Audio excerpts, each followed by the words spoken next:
guys, welcome back to Beth's Naughty Reads. I'm Beth LaMontagne, and today I'm excited to get a little naughty with you guys, telling you about L.J. Sheen's Ruthless Rivals. Before I jump into the book, I just want to ask that you guys take a moment to check me out on the socials. You can get me on Instagram, Facebook, and or TikTok under Beth's Naughty Reads. Please take a moment to thumbs up this episode, and while you're doing that, please sign up or subscribe to my channel so you get notified when new episodes are released. Today, we are talking about L.J. Sheen's Ruthless Rivals. L.J. Sheen is a Wall Street Journal, USA Today, Washington Post, and Amazon #1 bestselling authors of contemporary, new adult, and romance titles.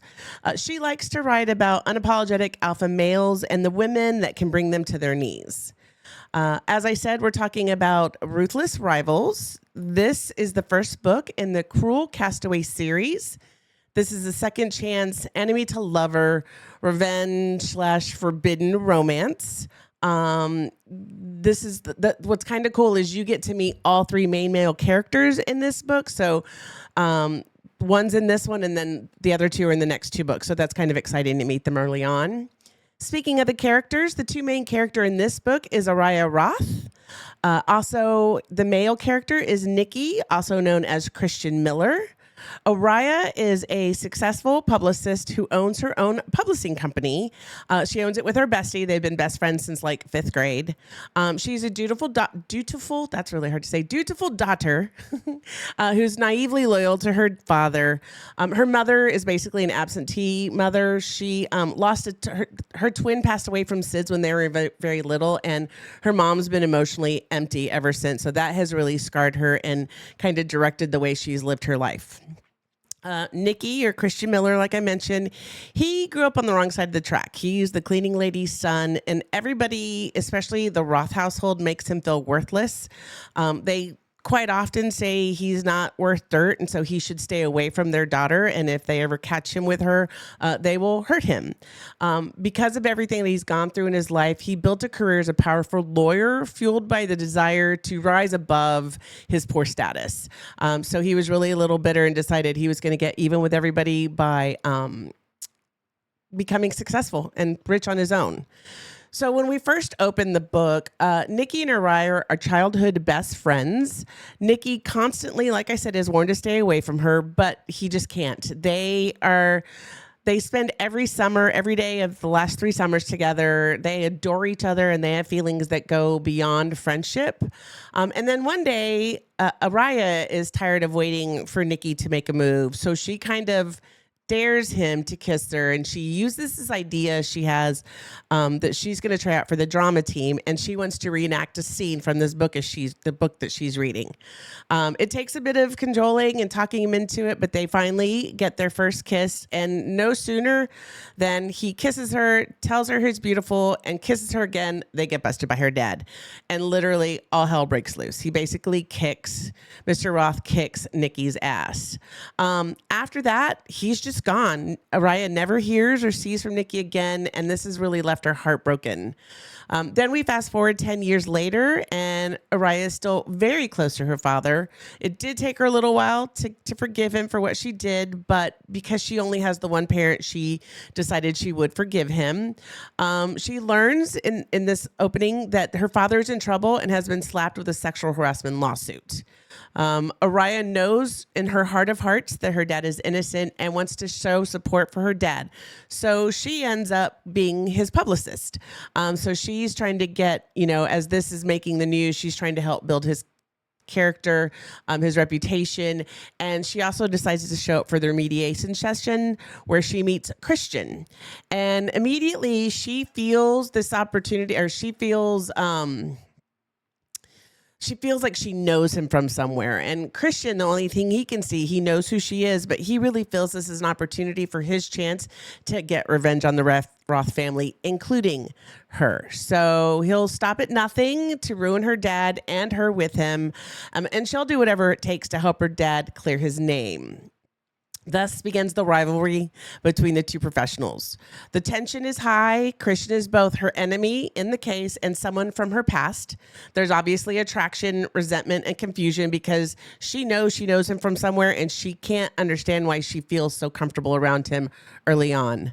Neither of them is the same person they were when they were kids, and all the history that simmers underneath their adult rivalry kind of makes for a great story. Both learn that nothing is as it seems for either of them. As you go through the story, you'll begin to see things unfold that you're like, oh, holy crap, I can't believe that's happening. A couple excerpts that I'd like to read you from the book. So this is early on when Christian has discovered that this young lady is coming to him with a sexual harassment suit against Mr. Roth. So the days might have been long, but the years were short. Conrad Roth had shaped and molded me to be the man I was today, and the man I was today wasn't someone he wanted to cross. There was no way I could turn down the opportunity to see him again, to show him that I was back in his home field in the Upper East Side, wearing his brands, dining at his restaurants, fucking the same gently bred women his precious daughter. Okay, I got lost. Hold on. Let's see. I know. Hold on. There was no way he could turn down the opportunity to see him again, to show him that he was back in his home field of the Upper East Side, wearing his brands, dining in his restaurants, fucking the same gently bred women his precious daughter had gone to school with and called friends. The scum of the earth had risen from the filth and dirtied up his pristine world, and he was about to take a closer look at the monster he'd created. Just really shows you like the anger in his heart, that he's like, yeah, I could probably get in a lot of trouble for this, but this is my opportunity and I'm not going to let it go. So the next one is Araya's flash to the past in the moment that changed her life. So my heart soared. He kissed me again, lacing his fingers through mine from both sides. It was still awkward, but I shoved the feeling of self-consciousness aside. The euphoria of being kissed nearly made me nauseous. It wasn't the sensation that I liked, but the fact that I was experiencing it with him. The knowledge of how much he was risking for me set my soul aflame. There was an ache in my chest that unfurled a small piece of paper, expanding and expanding with each second that passed. Suddenly, get your dirty hands off my daughter.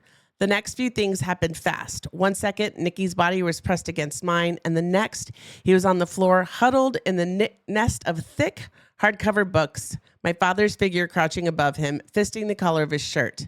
There was a thwack, the sound of skin slapping skin. My vision blurred around the edges. And so that's kind of at the moment when they get busted, and this is what begins to change both their lives. I have a couple reviews for some people that recently read it. So this first one is from Sharon Therese.